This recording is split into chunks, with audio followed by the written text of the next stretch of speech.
పప్పులు పిరమైనాయి, కూరగాయల రేట్లు పెరిగినాయి, మటన్ చికెన్ మొగుల మీద కూసున్నాయి. మార్కెట్లా దేని రేటు తక్కువ లేదు. రేటు పెరిగిందని కొనక తప్పదు, తినక తప్పదు. కిలో తెచ్చుకునే కాడ అర్ధ కిలో తెచ్చుకొని తింటాం. అట్లనే ఊర్ల ప్రయాణాలు సుత పిరమైనట్టే. అగో బస్ టికెట్లు, రైలు టికెట్లు రేట్లు పెరిగినాయా అని ఉత్తగానే రందివడకుర్రి. వార్త చూస్తే క్లియర్గా మీకే తెలుస్తుంది.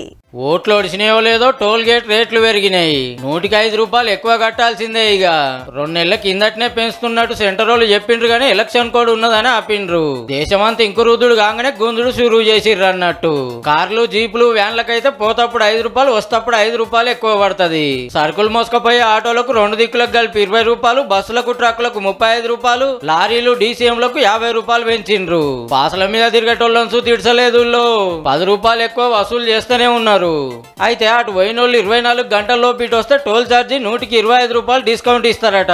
అంటే ఎక్కువ పడవద్దంటే జప్పున పోయి పనులు చూసుకొని రప్పున రావాలన్నట్టు.